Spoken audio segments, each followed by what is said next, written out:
gentlemen, my pants just ripped. Oh no. Is that real? Yeah. Nice. Anyway, Good unplanned addition. Anyway, Off to a great start. welcome to the Q&A. Wait, first, hold on, we gotta, get these going. Just put that over there then. Just put that anywhere. I can do that too. Yeah, good luck. This is not a stool. While you're working with that.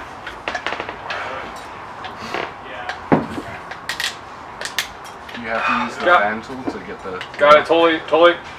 Yep, done. That was the tool. Sign. This is totally water.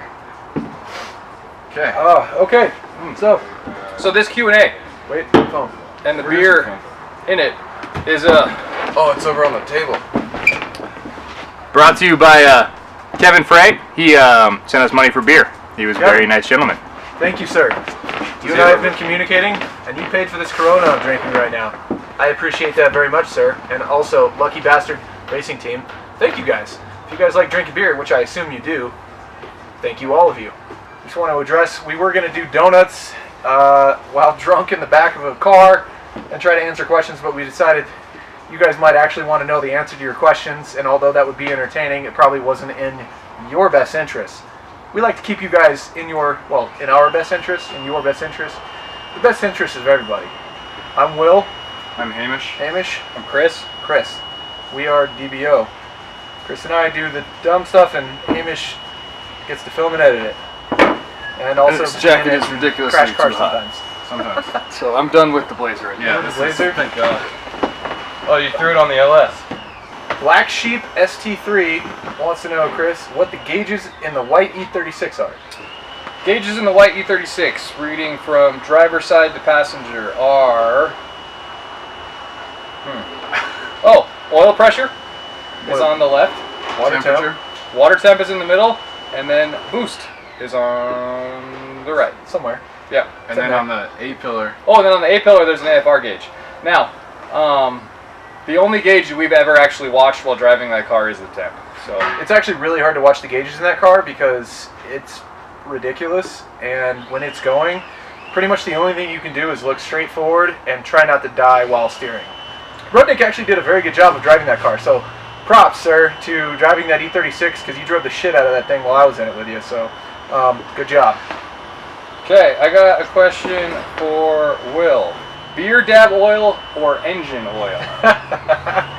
So, Oh, and that was from Tommy Guns on YouTube. all right, Tommy Guns, not dab oil. We are not huge consumers of the marijuanas, or otherwise. Not opposed to it at all. Don't hate it, just that's not what it's about. We're about the old beer and motor oil. So, it's a combination of our two favorite things, cars and, drinking beers, let's be honest. Richard Flynn wants to know if we want to hang out and skid, because we're fun. Richard, I'm down. Let's do Come it, down to the Richard. shop, man. We got a skid pad out back. If you saw our video before last, when Rudnick was here doing skids, we've got some skid territory, man. So if you want to come do some burnouts, bring your heaviest weapons, my friend, and come send it, because we're down. Little Ruddy on YouTube wants to know, how do we make money? We make money because we own a shop. We're very fortunate. Well, I would say we're very fortunate. We are fortunate, but we worked really freaking hard And still are. to build what we have. We genuinely work 24/7, and typically don't take days off. But And we also don't make any money. That's true. Literally everything that we Everything make goes into YouTube and the shop. goes right back into this. So, and you guys have probably seen a couple of the other guys running around. They work here. They're employees. They fix cars. We could not do this without them. So many thanks to Alex and Paul, and also Diego. You guys are awesome. But they help this whole shit show we call a business go round. Top-notch employees. Top-notch. Excellent. And also, my wife, she's amazing. She allows Yes. me to do this, even though I have 2 small children, and holds down the fort. And yeah, go Bree. Yep. And Caitlin puts up with my bullshit, so that's pretty awesome too. Yep. If you guys saw that, Holy he's throwing out there that he's single. Oh yeah, single and super cute, ladies. Super cute. Sweating from the forehead here in the... Dude, I am roasting gotta this thing. Take it off, dude. Irrelevant Skill wants to know when merch is coming out and where can he get some. So merch. T-shirts, the ones I'm wearing, the B on this side, with the plus on this side, Ones that make sense. versus the plus and then the B, Denver plus beer oil. Denver and beer oil. We have these shirts in men's small, medium, and large. We can obviously get more. I'm saying what we have right now. We have about 15 of each size. If you would like one of these shirts, there'll be a link in the description below with my email address and my PayPal. You can email me and we can go from there on that. We also have some decals. Yep. We have the block letter DBO. This is about the 5-inch one. That's about the 3-inch one. And these ones are going to be $5 shipped. Those ones are going to be $3 shipped. I didn't talk about the shirts. If you come buy a shirt in person, these are $15. If we ship them to you, it's $20. I don't think we're making any money at this at all. But we purchased all this stuff, and if you would pay for it, that would be much appreciated. Yep. There's also the... if you guys would like to pick them up locally, if you're in Denver or otherwise, DM me at Mile High Euros with spaces, and I will tell you where to go. We also have the windshield banners that you've seen on most of our cars. We can give those away for $15. So that can be shipping also. So just, yeah, if you want one of those, there was a guy with E46 that mentioned that. Get one. Merch. Do it. We love support because Squarespace. we do not make money from YouTube yet, and this is not inexpensive. Nope. It's quite expensive. Ace NW23 wants to know what all three of our favorite cars are and why. My favorite car is by far an R33 GTR. I've wanted one since Gran Turismo. I was actually saving up to get one through Roberto at HP Logic. We were talking about their storage programs that they have in Australia and Japan where you buy it and then it sits there until it becomes legal and then it's shipped over. But then just randomly, Will and I were in Vegas checking out cars, doing some business stuff.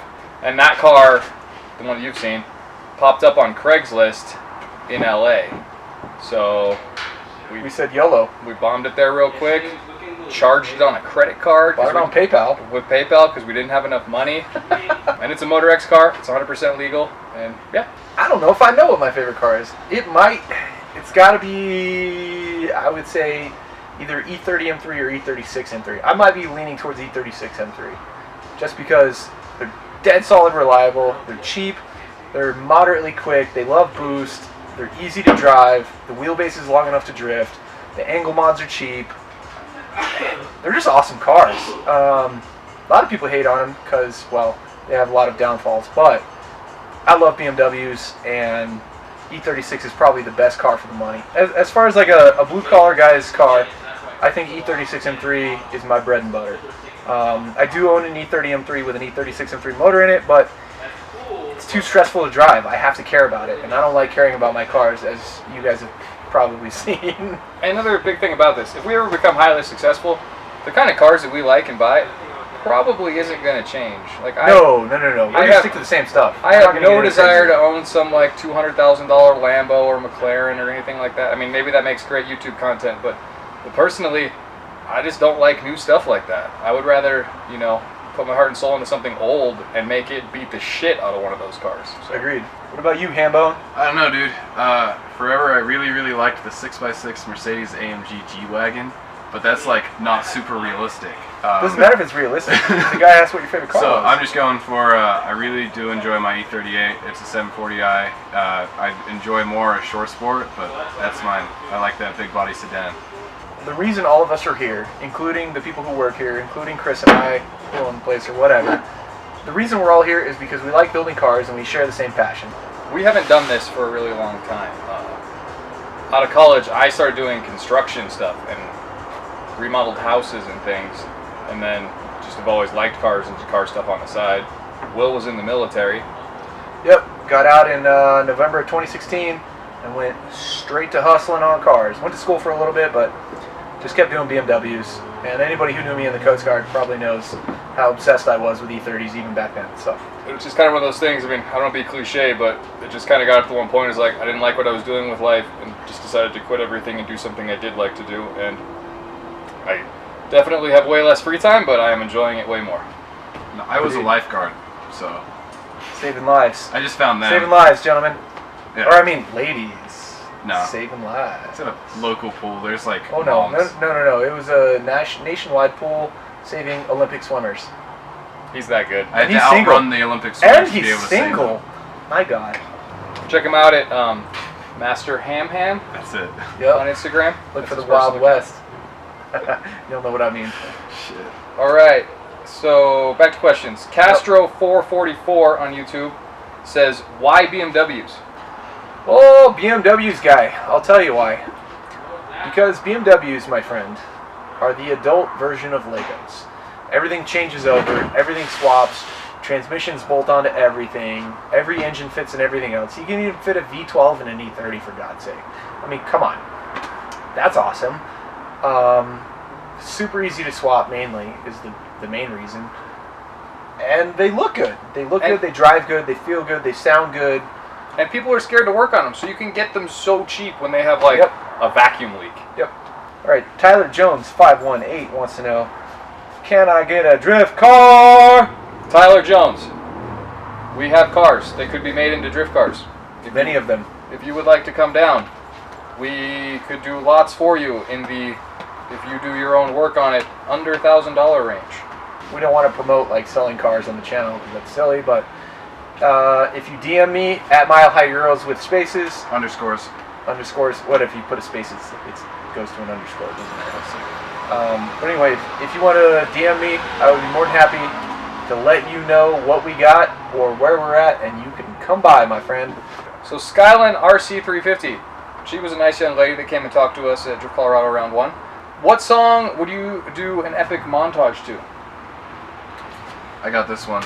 Get it, At Hamish. the moment it was posted, I was like, Vivaldi Four Seasons Winter Concerto. And that, in a nutshell, ladies and gentlemen, is who Hamish is. Ancient. Classic. I would have to say Fat Boy Slim, Kickstart My Heart by, who's that by? Motley Crue. Motley Crue. That's the one. I think I picked a favorite one. I am going with Bon Jovi, Dead or Alive. Great song. Good song. Benzin Tente, whom I know, bought a car from you, bought a car in Arizona from you, ended up getting frostbite on my way back to Denver, so that was sick. He wants to know how the S52 E30 M3 is coming along. And can we get a video on that? In answer to that, well, you were going to say something, go ahead. I'll answer it since you're asking it, even though it's not my car. So Will's car is the E30 M3 with the S52 in it.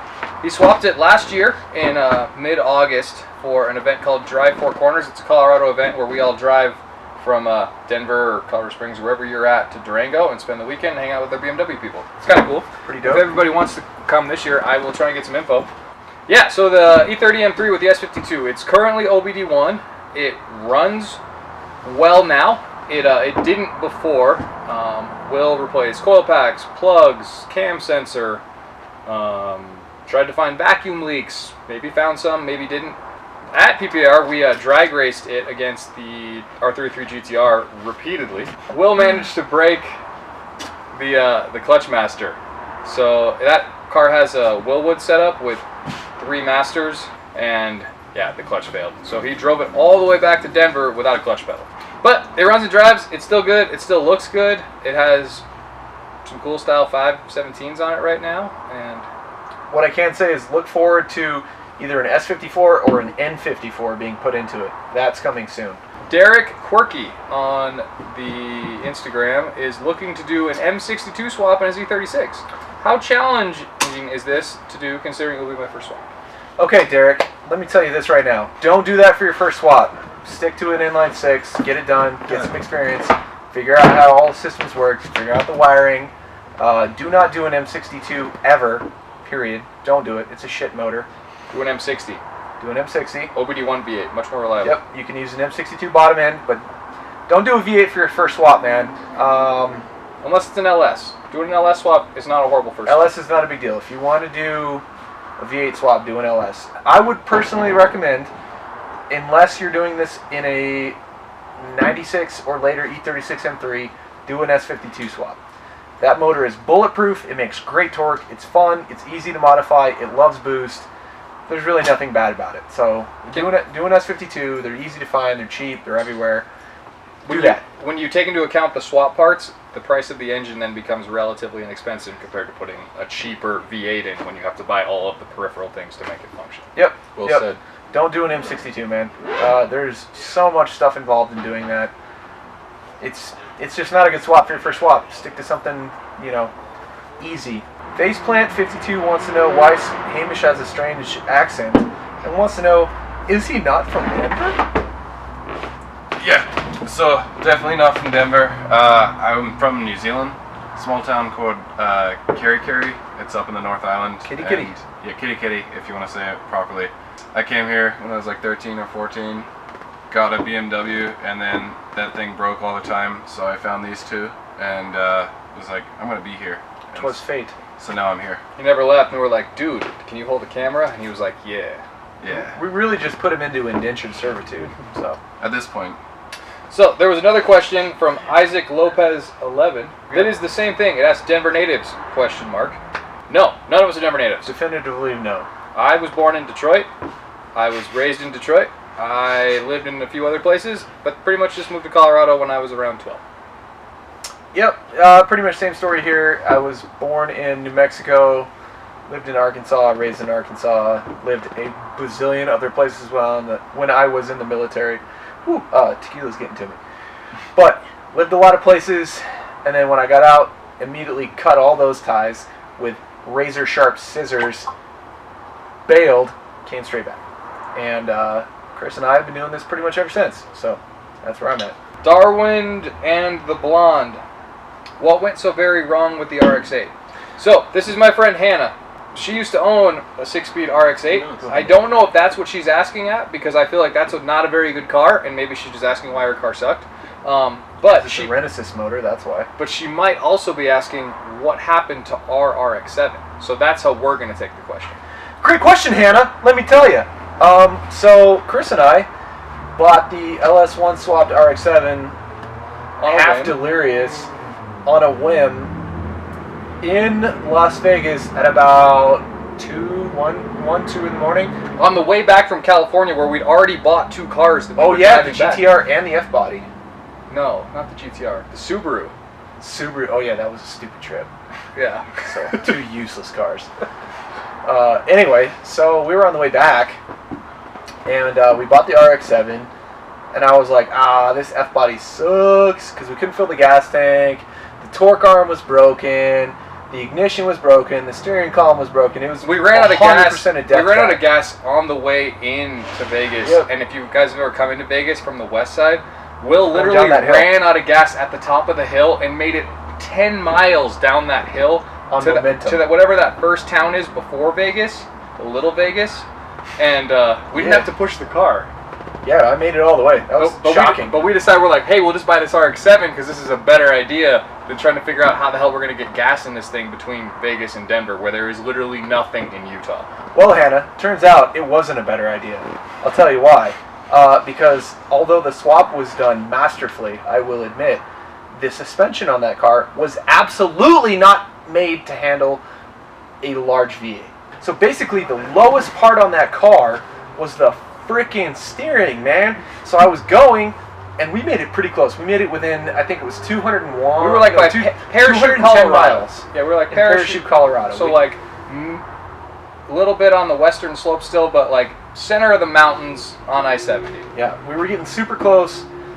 Within, I would say, 2.5, 3 hours away, and there was some construction going on, and they didn't pave a ramp onto this elevated section that they had paved. Like they grinded it out and it was like new asphalt. Right. So it was like an abrupt up. So I was the unfortunate soul driving this car. Chris hit it with the Subaru, and he was like, oh shit, I hope Will doesn't hit that. Well, needless to say, I fucking hit that. And I'm looking in the rearview mirror and all I see is just RX-7 spinning into the median. So I'm going like this. Here's the wheels. I hit it. It bends the tie rod. The wheels go, hit! And then the car does whatever it wants. I had zero control, nothing. I could do nothing about it. So I went spinning on the highway at 70, ish miles an hour, spun off the road, went through about 100 sagebrush, like And didn't basically even- kicked up the whole desert. And didn't even break the front valence. Yeah, didn't even break anything. So we got pretty lucky on that, but it did make the car super, super dirty. So that happened. Geo wants to know, you guys got any E46 sedan shells? I'm in need. Also, what's each of your favorite BMW? We already answered that. No, not favorite BMW. Cars, not favorite BMW. But all of them. So I got this. I got a sedan. I think it's a 2004 330. It doesn't have a front clip. I bought it for $60 out of a tow yard, and because we needed a transmission for a customer. It doesn't have a title. It doesn't have anything. If you want to make it yours, you can have the car. Free! Free, free, free! All I want is the engine out of it. What's your favorite BMW? Mine. This is really hard for me. I know this one. You know it? Ooh, it's obvious. I know your chassis. What is it? E34s. Okay, so this is really hard for me. So, I own all of the E34s. I love the E34s. But I think that's why they're not my favorite. Like, they are the best. But for me, it's a big coupe. So it's either an 80s M6 or a 90s 850 CSI. I'll agree with that. Those are good. Plush toy guy. Do control arm bushings on an E30 make a difference for handling? Okay, plush toy guy, let me tell you right now. Abso-fucking-lutely. Let me tell you, that is probably one of the biggest things you can do for your suspension feel. Your steering feel. It changes everything vastly. You feel more planted, and I'm referring to offset E36 M3 1995 control arm bushings or E30 M3 offset solid control arm bushings. I do not support poly. I don't like eyeball bushings, but those particular bushings make a vast difference to your steering feel, and I would highly recommend them. And if your bushings are just completely shot, even putting just stock replacements back into what you have with the slop that they have in there from the factory will be a vast improvement. So, because literally when those bushings have failed, your wheels have the ability, the control arm moves in and out, and it moves the wheels front and back when those are failing. Yep. So you'll be in the middle of a corner and it'll load up one wheel and it will actually pull it backwards. So, yeah. You'll get understeer because of it. CM Girth Media, you could only drink one style of beer for the rest of your life. What would you choose? This is hard. I'm not a picky person. I could literally drink almost any beer for the rest of my life. I don't like dark beers so much. I'm not the biggest of like a porter fan, but pretty much anything else. But if I just had to pick one for all occasions, I'm gonna be like pretty like average here. But I would say some Coors Light. Like even if you're like starved and thirsty, you're hungry, like whatever's going on, just drink some Coors Light and you're gonna be all right. If I was to choose one style of beer for the rest of my life, I think it might be a nice cold Hefeweizen in a giant glass, poured just right. Being underage, I don't know what beer tastes like. I've never even had it. What is beer? But Great answer. If I was to know, I'd say Hams because that's my name. Chris thinks he can do a tongue twister presented to us by J. Breda 9. His question was, how much boost could a boost cut if a boost cut could cut boost? Here we go. How much boost could a boost cut if a boost cut could cut boost? How much boost could a boost cut if a boost cut could cut boost? How much boost could a boost cut boost? Whoa! No! Start again. You needed to do that time. All right. Down to 0. How much boost could a boost cut if a boost cut could cut boost? How much boost could a boost cut if a boost cut could cut boost? How much boost could a boost cut if a boost cut could cut boost? How much boost could a boost cut if a boost cut could cut boost? How much boost could a boost cut if a boost cut could cut boost? How much boost could a boost cut if a boost cut could cut boost? How much boost could a boost cut if a boost cut could cut? That one was bad. I'm stopping at that one. You got a 6. 6 is the That's magic number number. 5. Jeez. All right. But to the answer to the question, all of it, man. The boost cut is everything. In conclusion, thank you so much for your guys' support. It's been overwhelming. We really appreciate everyone who's subscribed to the channel and making comments and interacting. You guys are awesome. This is definitely something we were doing kind of on the side and be like, wouldn't it be cool if we could do YouTube and actually make some money and do stuff for people? And we're like, someday, and that day seems to be like now-ish, and that's crazy. So thank you. The more of you guys that sign on, the more crazy, ridiculous things we can do. So thank you, and Keep doing it, guys. You're awesome. Thank you so much. The Patreon, even just subscribers, anybody who comments, likes, subscribes, you guys are awesome. We super appreciate it. In conclusion, though, like, subscribe, comment. We love you guys. So thank you for watching. Definitely. Cheers. Cheers.